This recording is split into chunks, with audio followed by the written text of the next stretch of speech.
What's going on, everybody? And thanks again for joining us here on Expanded Perspectives with me, Cam Hale, pounding an ice-cold passion fruit LaCroix, and sitting across from me, the man, the myth, the legend. I don't see. Yeah, his LaCroix's over there too, Mr. Kyle Filio-Filson. How's it going? I am enjoying. What flavor is this? Crayon raspberry. Woo! We've got a mixture going now. We actually had quite a few fans email us about what they like, if they which ones to try, which ones to try. Yeah, and so we got. I also want to recommend La Perrier.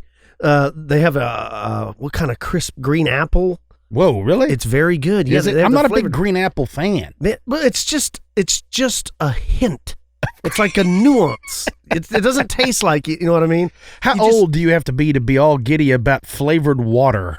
Well, trying to slow down the soda intake. I mean, I was getting to where I was drinking 2 Dr. Peppers a day, and that's just tea. Man, I was drinking a lot of iced tea. That's got just as much sugar too, you know? Man. So I was just like, I got to cut back. So we went to winding them back, and it's not near as much fun. Let me ask you this. You could spill vodka in it, and it tastes pretty good. Oops. Did you notice when you started laying off like the sugars and started getting like headaches and not feeling right? Yeah. I noticed a weird change, like something different. What I noticed is the cravings for like sodas or sugary stuff kind of went away really quick. Like I used to have an impending craving for it every day, and literally like 6 days after not doing it, really didn't crave it anymore. But I just noticed I didn't feel right for the first few days. Like it's like a drug, like your body's shaking it off. It's weird. I have a question, and I'm sure people are going to be screaming at their car set or their podcast catcher or their phone or whatever when I ask this, but I don't know. What's the difference between tonic water and club soda? Besides one, quinine is in one of them. Tonic water, I believe. I know that. But you know what I mean? Club soda's like ginger ale, right? No. Or is that a different one too? Is that a third? The trifecta of clear bubbly? I'm not a bartender, but there's club soda, and then there's like sparkling water, mineral water, sparkling mineral water, and then there's tonic water. The tonic water's real fizzy, isn't it? Yeah, but so is club soda. But I think I remember grabbing. Yeah, but I know that tonic water has quinine in it. I don't know why I remember that, because the younger generation, they're drinking Red Bull and vodka. They're drinking lean and stuff. They're not drinking Harvey Wallbangers or I'll have a gin and tonic. You know what I mean? You didn't drink lean when you was coming up? I didn't know. I didn't even know what that was. We had the real. I was real lean till I was about 29. I got pictures of it. Remember? I just pulled up video of it. Folks, I've been rendering video footage of Kyle and I when we were in our 20s, running around doing stuff. And now I've got video footage of Kyle and I. What do you think we are at that hockey game? Like 12 or 13? Yeah. Maybe 14? Maybe 14 at the oldest. I can't wait till you release some of that, because most people don't believe that we've been doing crazy stuff since we were little kids. Yeah. Yeah. It's going to be, if we can find the old video. There's some videos of us cleaning your pool, and we've got mohawks. You saw that on the disc I gave you? Yeah. See, my mother took a bunch of the old VHS tapes and was paying people to convert them to DVDs. And she's not aware of technology. I'm like, I have a capture card and stuff. I can do all that for free. But anyway, so Cam got this wild idea. We're trying to come up with some good B-roll to create like a sizzle reel or something of our escapades for our new upcoming YouTube channel. And I was like, hey, man, my mom's got a bunch of DVDs of us when we were kids. He's like, well, bring them by. I'd like to take a look at them. And so I dropped a couple of them off. But there is probably 100 VHS tapes that have not been converted to DVD. Yeah.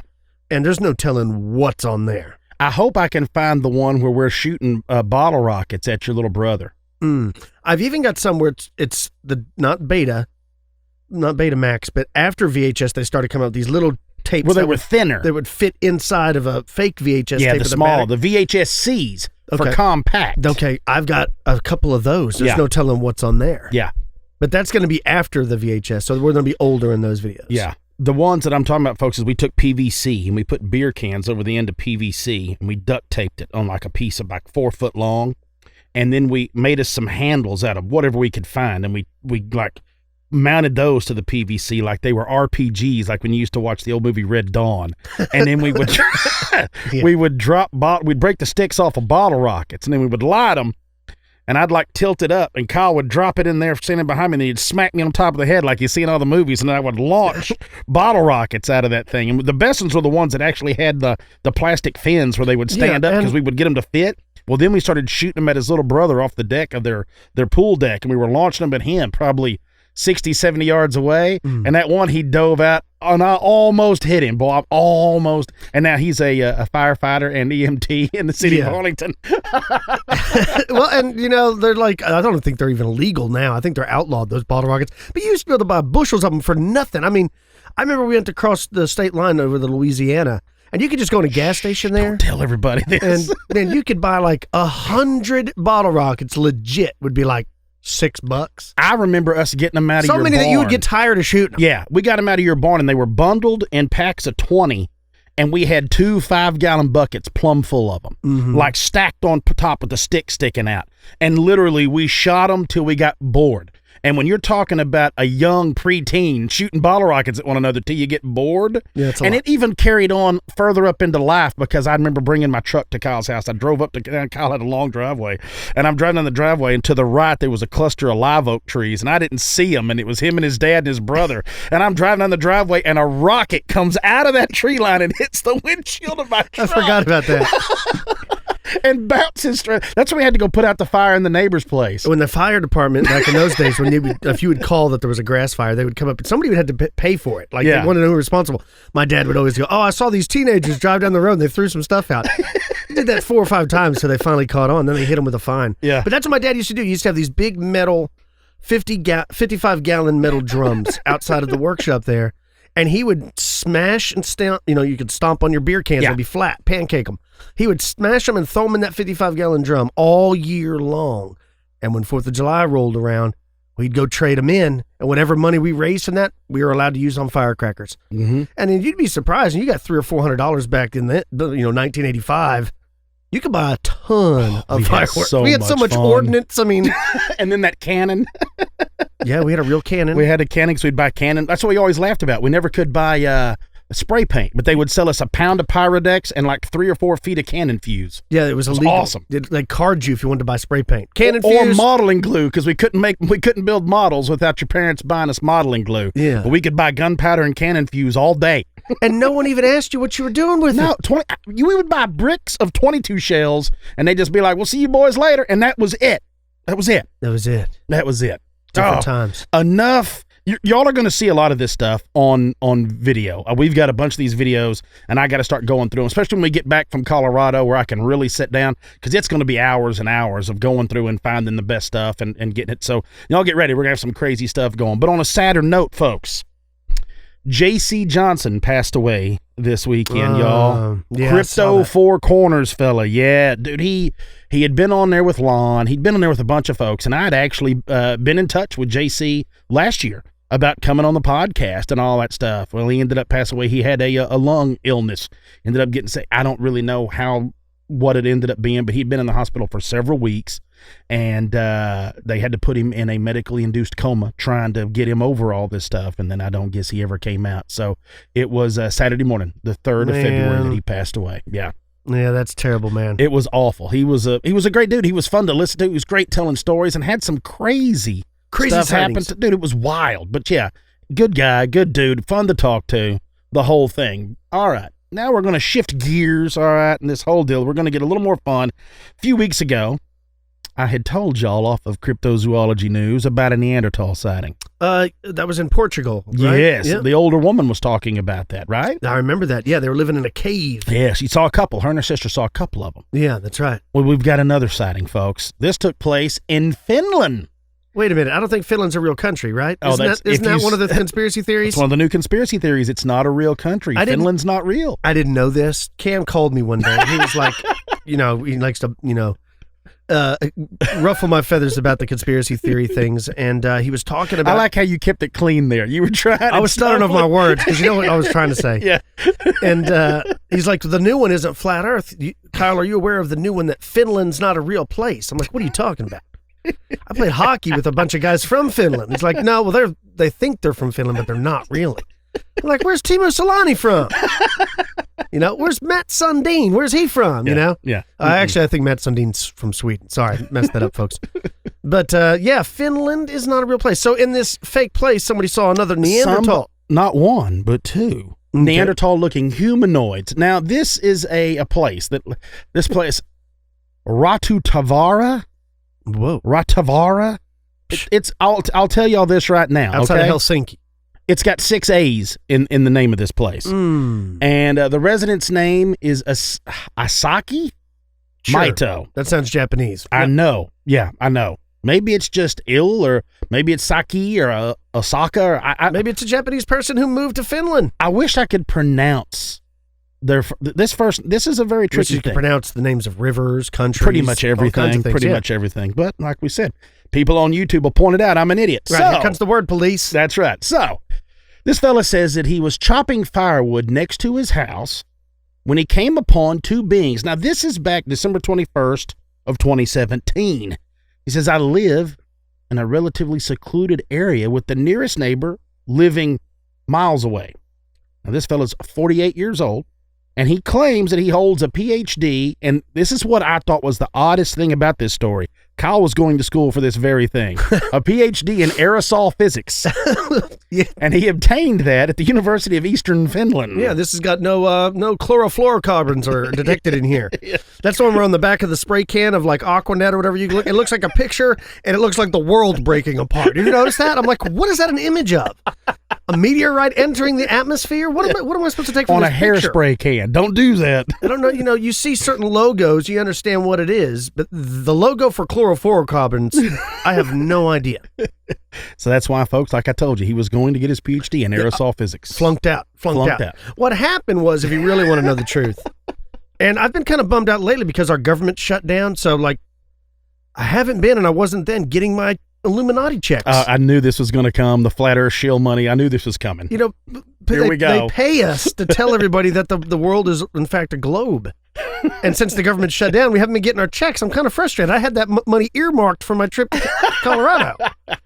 I got the kids jumping up and down. They're wanting to do this. They're wanting to go to the hot springs. They're wanting to eat fondue.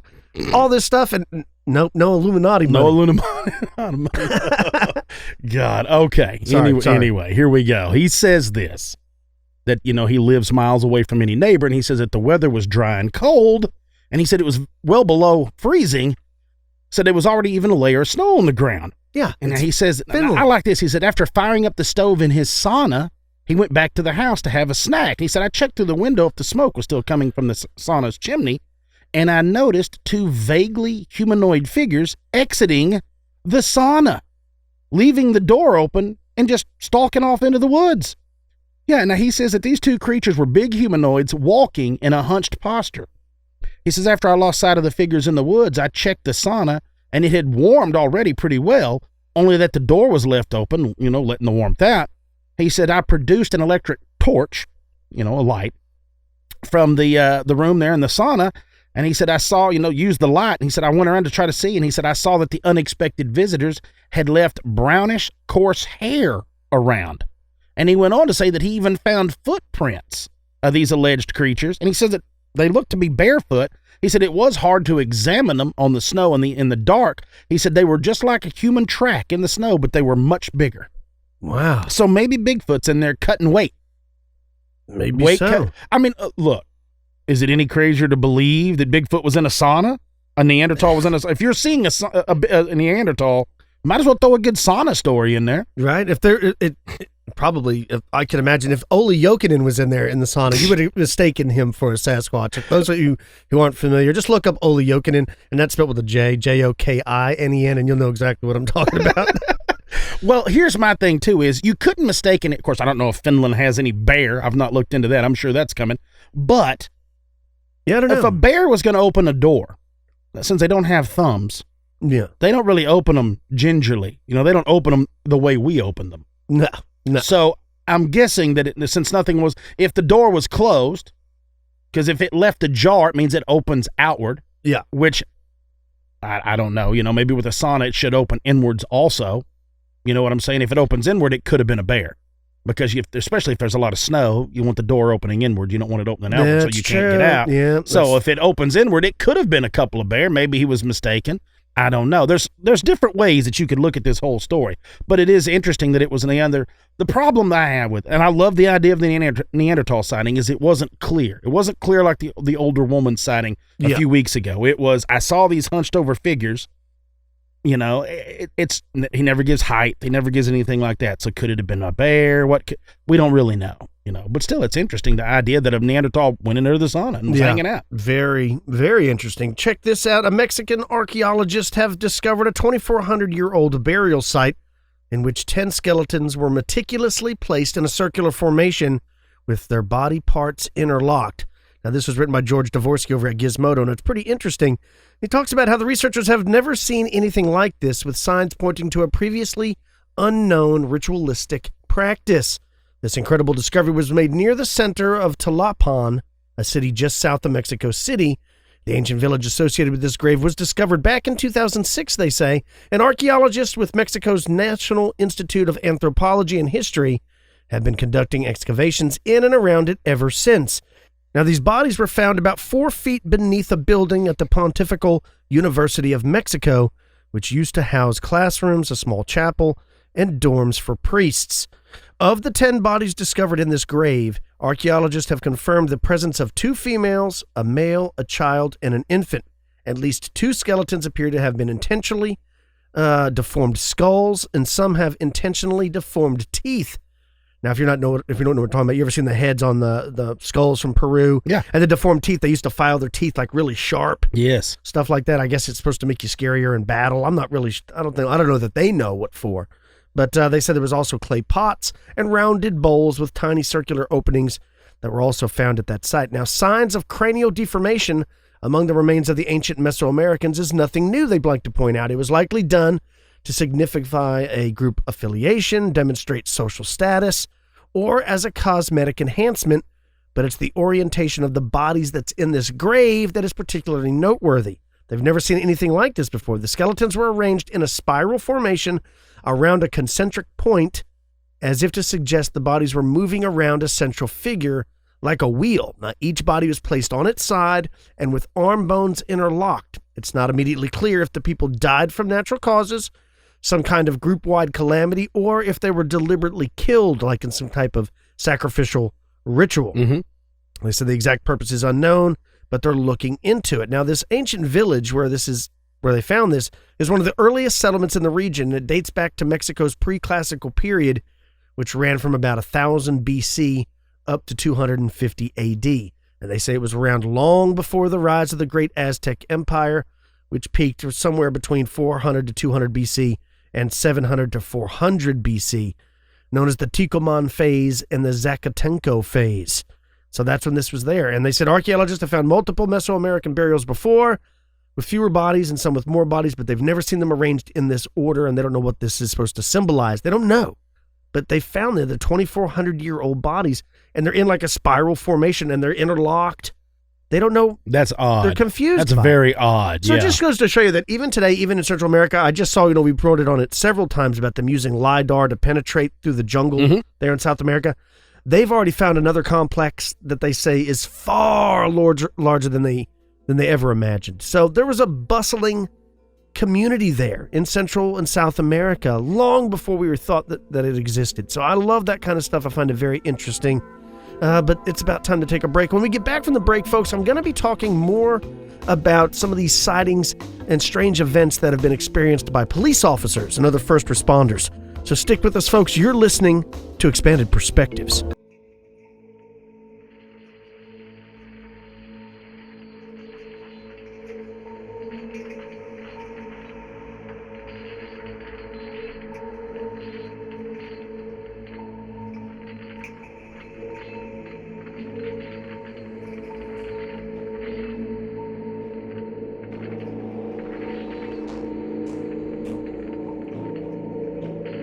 For many, when they have an encounter with the paranormal, whether it be a shadow figure in their bedroom late at night, poltergeist activity in the kitchen, or a run-in with a large, hairy, upright walking bipedal behemoth, the police may be the first ones that many will call.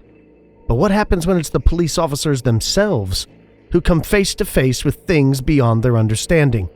As it turns out, there are numerous accounts from law enforcement personnel of having encounters with the unexplained, something we've actually covered before. We did an episode back on September 6th, 2016, called Strange Police Encounters. On that episode, we talked about some strange encounters with disembodied voices, strange lights, an aerial phenomenon, as well as a giant cryptid. If you haven't listened to that episode, you really should check it out. Here at Expanded Perspectives, we support all first responders. Heck, my own brother is a fireman in Arlington, Texas. Police, like firemen, have a very difficult job. Perhaps more difficult nowadays than ever. You have to remember, they're people too. Fathers, mothers, sons, daughters, and for the most part, they are just as baffled and frightened as anyone else who has had an encounter with the unknown. These stories are intriguing, and they seem to have a little more credibility than the average onlooker, because the police are trained observers. These accounts shed light onto what happens when the men and women of law come face to face with mysterious forces they have not been trained to deal with, and illustrate that they are only human and just as susceptible to being unsettled by such phenomenon as anyone else.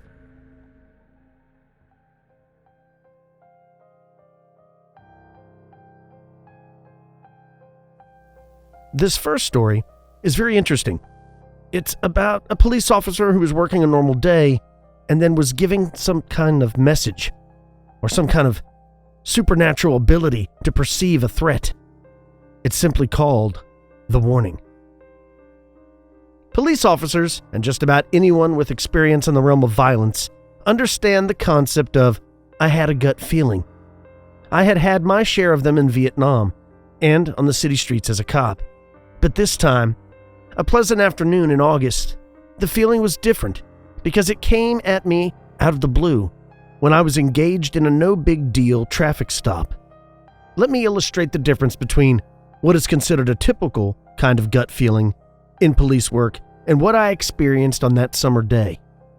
The previous winter, other officers and I responded to an armed robbery of a veterinarian hospital in which staff and customers, to include the off-duty cop, were forced into a large dog cage.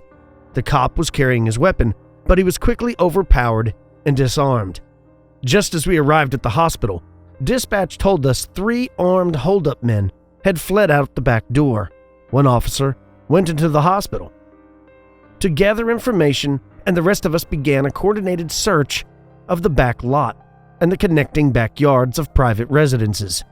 There were a number of stacked kennels in the lot, waist-high weeds, 2 sheds, and an old garage. This was before cops called SWAT for every little thing, so the 3 of us searched the kennels, the small buildings, and behind a 6-foot-high wooden fence surrounding the lot. All the while we looked, it felt as if we were being watched. This wasn't unusual because it fell within the parameters of the situation. Our search ended when police units checking side streets around the hospital radioed that they had caught the suspects. The hold-up men subsequently admitted to hiding in a garage loft in the next yard over, a place from which they could see our movements as we searched. Again, there was nothing supernatural about the feeling of being watched because we were at the scene of a crime just moments after the suspects had fled. But it was a different situation on that August afternoon on a tree-lined residential area. The day was beginning to heat up, and the neighborhood streets were quiet, probably because anyone not at work was staying inside out of the sun. There was no other traffic, no barking dogs, not even a chirping bird, just quiet. A driver blew through a stop sign like it was a green light, and I pulled him over in front of a 2-story white house. I never liked writing citations, figuring a simple stop and a warning was good enough to get most drivers' heads out of wherever they had been and back on the task of paying attention to the road. The driver was pleasant, apologetic, and he even thanked me. That's when I felt it. My heart rate suddenly accelerated, and a tingling sensation danced up my spine to bristle the fine hairs at the back of the base of my neck. This wasn't anything new to me, as I'd felt it to a greater and lesser degree many times in Vietnam, and at least once or twice a week on high-risk situations on the police job, such as kicking in a door on a dangerous warrant service or going up against a man with a gun in a tavern. But on a pleasant summer day, on a sleepy street, just didn't make sense. I bid the driver a good day and watched him pull away from the curb. It clearly hadn't been the traffic stop giving me the heebie-jeebies, because the feeling intensified. I made a 360-degree turn, scanning the sidewalks in all directions, as well as the streets as far as I could see, north, south, west, and then east. I looked over at the big house I was parked in front of and the ones on each side of it. Nothing. I didn't see anything suspicious with the houses on the other side of the street. So why was my adrenaline revving up? With the fight or flight juices percolating in my veins and with no one whom to do battle with and no threat to back away from, I headed back to my car. But before I could get there, the feeling worsened. My heart was thumping now, my eyes watering, and goosebumps were out on my arms. I had to get in the car, and I had to do so quickly. Now, a lot of officers refer to their police units as their office, and for some, they think of their car as a protective shield against threats and dangers from forces outside of it. This is an illusion, of course, because the car doesn't protect against anything other than the weather. In fact, it makes for a larger target. Officers know this, but still they take some comfort once they slip inside and shut the door. But getting into my car didn't alleviate any of the feelings. I again scanned all four sides. Nothing. I mean nothing, man. Not until I accelerated away from the curb did the sensation start to lessen. 2 blocks away, I pulled under another shade of a big tree and sat for a moment as my heart rate returned close to normal. My anxiety decreased, and my adrenaline began to cool. Eventually, I returned to patrol, and my shift ended 3 hours later without incident. The next day, my sergeant asked me to see him after roll call. So I did, and he said, "Hey, did you stop a car on 63rd and Fleet Tuesday?" I said, "I know nothing. I wasn't even there." I said it with a smirk, of course. When he didn't smile back at me, I told him. The guy blew a stop sign, and I gave him a verbal. Why, is he complaining? I didn't understand why he would file a complaint. I was pleasant to him, and he was pleasant to me. He said, "Did you stop him in front of a white house? A big one? 2 stories?" I said, "I didn't block their driveway. Did the owners call?" Then I remembered the terrible case of the creeps I had on the traffic stop. More accurately, the rush of dread I had after it. My sergeant said, "You better sit down." A young woman came into this precinct last night. She said a uniformed officer was in front of her house yesterday afternoon talking to a driver. Now, apparently her fiancé has a real hate for cops. He's an ex-con. Okay, I said, wondering where this was going. Well, her boyfriend, he saw you through the window, and he apparently started flipping out. He told his girlfriend he was going to shoot you. So, he retrieved a rifle, loaded it, and propped the barrel up on the windowsill. He had you lined up in his sights and was about to fire when the woman leaped at him and tried to get the rifle away. Apparently, you drove off while they were rolling around fighting on the floor. He got the weapon back, and he was majorly upset to see you had left. So, he beat her up pretty badly. She got away, and that's when she came here to the precinct. I slumped deeper into my chair, struggling for air. "It was a close one," the sergeant said, with a shake of his head. "Be careful out there. You just used up your good karma." Now this next one is known as the light. There have long been stories about Oxford-Milford Road in Ohio's Butler County. Depending on whom you talk to, you will get varying accounts of what supposedly happened, as well as what you might experience there yourself. Some call it the legend, and others call it the light. But by whatever name, it's basically the same story told about similar places all around the world. Blink your headlights 3 times, and you will see a light appear in the distance, and then come towards you, only to disappear, or some variation thereof. I never gave the one on Oxford-Milford Road much credibility until a deputy and I experienced it. Every year, especially around Halloween, we would get repeated calls up there about cars parked on the roadway and partially in people's yards. It was usually younger folks, mostly teenagers, from all over as well as students from nearby Miami University that came to get spooked on the lonely countryside road. We would always run them off, telling them there was nothing to see.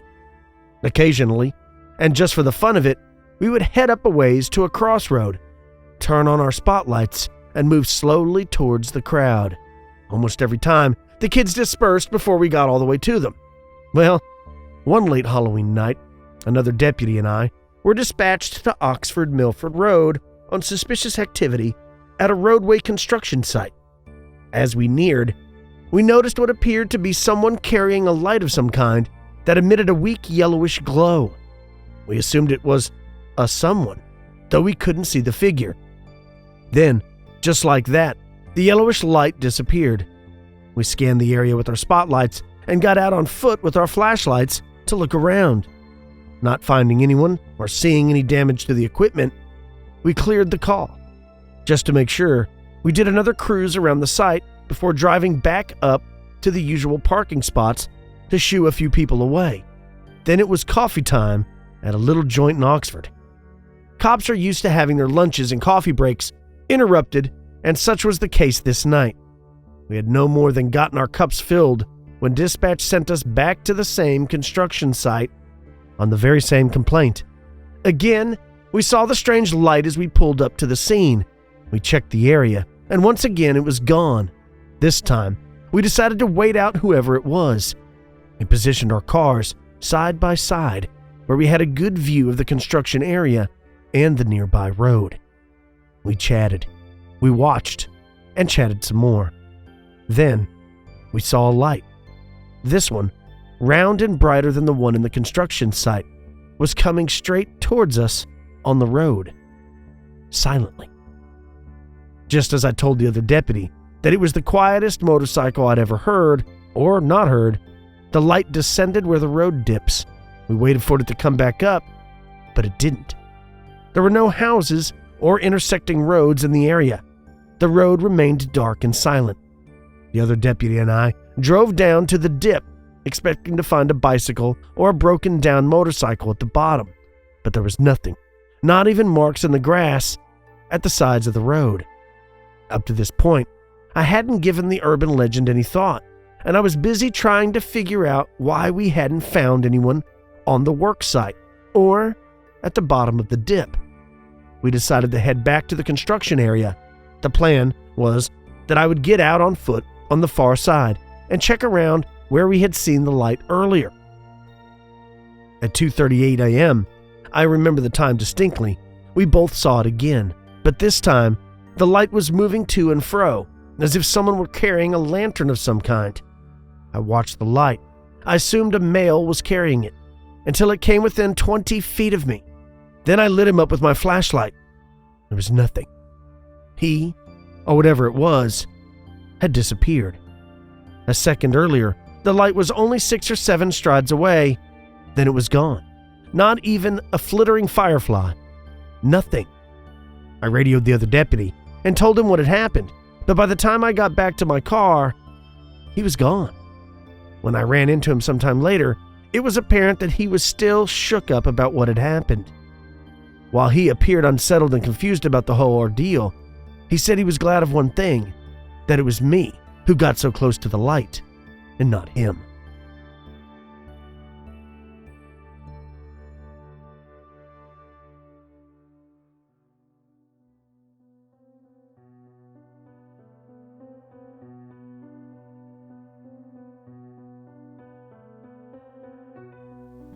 This next story takes place at a hospital morgue, and I think you'll find it pretty entertaining.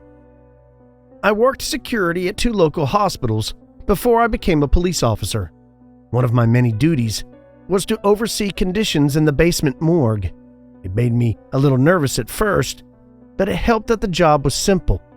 Check the temperature of the room every few hours, transport the deceased from their hospital rooms to the morgue, and process paperwork. One night when I was still new, my superior said I had earned my stripes and was ready to work by myself. She advised me that officers at shift change had lodged 2 bodies in the morgue. After completing my indoor patrol, I headed down to the basement to make a morgue check. After completing my indoor patrol, I headed down to the basement to make a morgue check. The architects must have had a sense of humor because they enhanced the creep factor by designing the hallway to the cold room to be dark and maze-like. Once inside, I checked over the body roster and opened the heavy door to the walk-in cooler, and I froze in place. Something was inside with the two bodies. It was a dark, shadowy figure, 6 feet tall, yet I could see through it, and it was bending over one of the bagged bodies.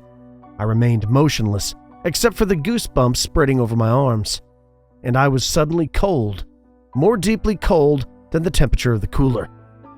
Seconds passed before I was able to shut the cooler door and rush out of the morgue, locking the outer door securely behind me. Shocked and in disbelief of what my eyes had truly seen, I hurried down the hall to make distance from that room.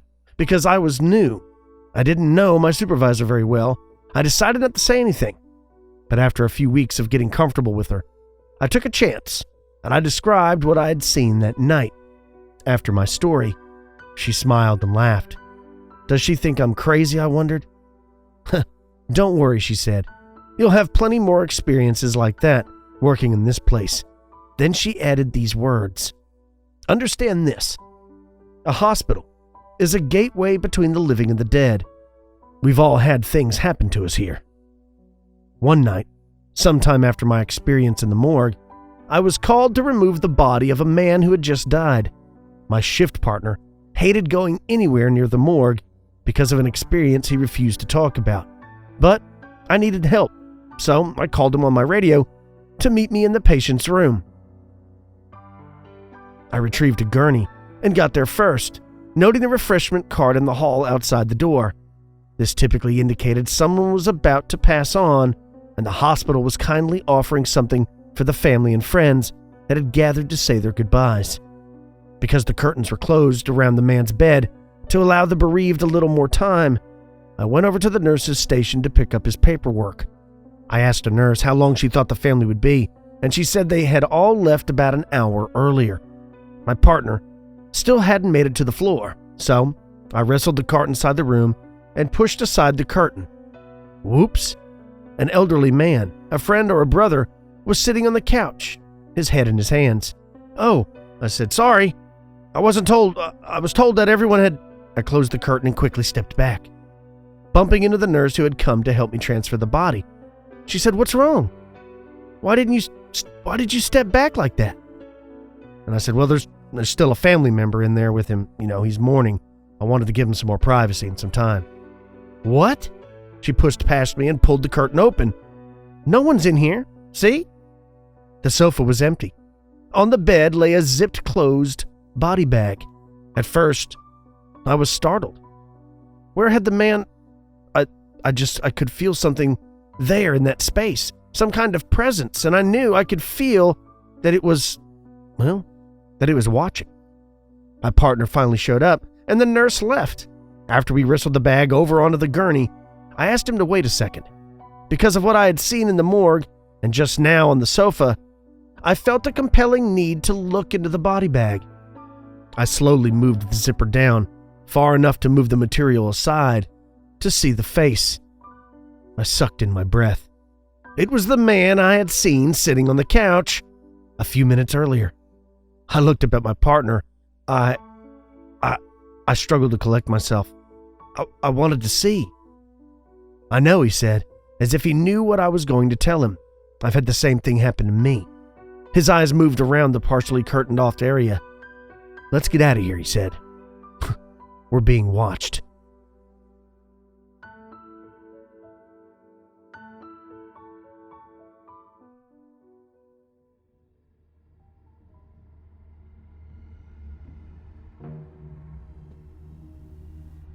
I've got one more story for you. This one has to deal with, I don't know if you want to call it demons or possession or someone possessed. I don't know. I think you'll find it interesting.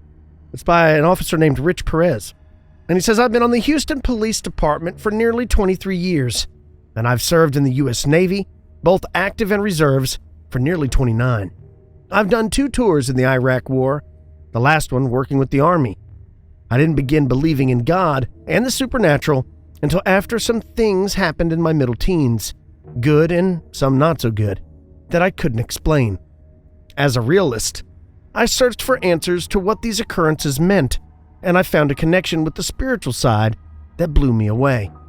It allowed me to no longer fear death, and it compelled me to always listen to that benevolent inner voice. It has not only saved my life on the job, but the voice has made decisions I would not have made before it entered my life. I've also had experiences with what I believe to have been unseen assailants. On 3 occasions, beginning in 2009, I was injured repeatedly by what I conclude to be some type of malevolent spirit. I can't validate this because I've never felt the assaults as they happened. I discovered the injuries, long scratches, on my body afterwards. I did, however, find a pattern to them. Each one happened on a domestic disturbance call with a highly dysfunctional family unit of 3 to 5 members. Each occurred in an apartment in disarray, with blinds closed and lights dimmed on bright, sunny Texas days. I always try to do what feels right on family disturbance calls. Sometimes it's just a talk. Sometimes it's an arrest of one or more participants. And other times I meditate with a positive spiritual spin. Before leaving a family, I typically say, "Open up the blinds, man. Let some of God's light in here. It's free." The first time I got home after handling a domestic disturbance call during my shift, I began peeling off my gun belt, then my shirt and vest. This was my routine. But before I could completely remove my vest, I felt a burning pain on my back. Then, when I pulled off my t-shirt, my wife jokingly asked, "Who have you been sleeping with?" I told her nobody today. She laughed and told me there were scratches all over my back. When I looked in the mirror, sure enough, I found 2 long, thin scratches running diagonally from my right shoulder to just above my left hip. I figured my vest somehow must have scratched me through my t-shirt. But that didn't make sense, because the shirt is worn to protect the skin. About a year later, I went to another family fight that had the same elements as the one described before. This was a small apartment, dimly lit, and there was a dysfunctional family living in it. I did my best to patch things up with my usual positive intervention with a spiritual twist. I came home, peeled off my uniform, and felt that same burning sensation on my back as I had the time before. This time, I discovered 3 thin marks, also diagonal, but running in the opposite direction, from my lower left shoulder to my right hip. The middle scratch was longer than those on each side of it. The last time I experienced this was in 2014. I went to another family fight in an apartment. The same scenario, closed curtains, dim lighting, on a sunny day, with another dysfunctional family. I gave my usual lecture, but this time, I took one of the family members to jail on a warrant. I went home, stripped off my gear, and when I removed my vest, I once again felt that same burning sensation. This time, I found 2 horizontal scratches across my back. Now, I've handled many domestic disturbance calls on the job, but these 3 all had the exact same elements. I've shared my stories with a few other officers, but not one of them has experienced the same thing. So, with their guns and badges, police officers are often looked up to in their community. They are protectors of our village. They're always on watch, even while we sleep. People confuse this authority, this responsibility, with the false belief that police officers are unshakable and fearless enforcers of the law, and that they have all the answers. But in reality, they are just as likely to be perplexed, confused, and scared by any paranormal encounters as anyone else. You see, shadow beings don't care if you're a cop. Dogman doesn't care if you're a purple belt in jiu-jitsu. And demonic spirits, they rarely care how proficient you are with your Springfield Army 45 ACP. Badge or no badge, it doesn't matter. Police officers undoubtedly see many odd things every day, but these are things they can deal with and are trained for. But nothing, and I mean nothing, can prepare you for a chance encounter with the unknown. You're listening to Expanded Perspectives. And we're back with Expanded Perspectives. I like those stories. You know, that's one of my favorite parts is getting stories from the listeners and things. But to see these stories from more reliable witnesses, sometimes for me solidifies what they're seeing more intently in my mind. Because police officers are trained observers. That's what they do. They're out there driving around or walking around or whatever, and they're looking. They know they can see a drug deal go down long before the average person would. They know what looks out of place because most of them work the same area. So you become familiar with the players and the playboys in that area. You know what I'm saying? You're like, oh, that's, what's his name? He's got some health issues, and the reason he's walking like that is because he's got a bad leg. He's nothing wrong with him. He's not under the influence. He's not causing anybody any trouble. Then you would notice, like, oh, wait a minute. I've never seen that guy here before. What's he up to? You just kind of notice things. Anybody, I believe, that's a trained observer, and you don't even necessarily, I guess, have to be a police officer. It's one of those things that if you spent enough time doing your job, the interaction with people. Yeah, absolutely. Like any job, if you were selling ice cream at the same little ice cream stand over and over and over for years, you would get to know everybody.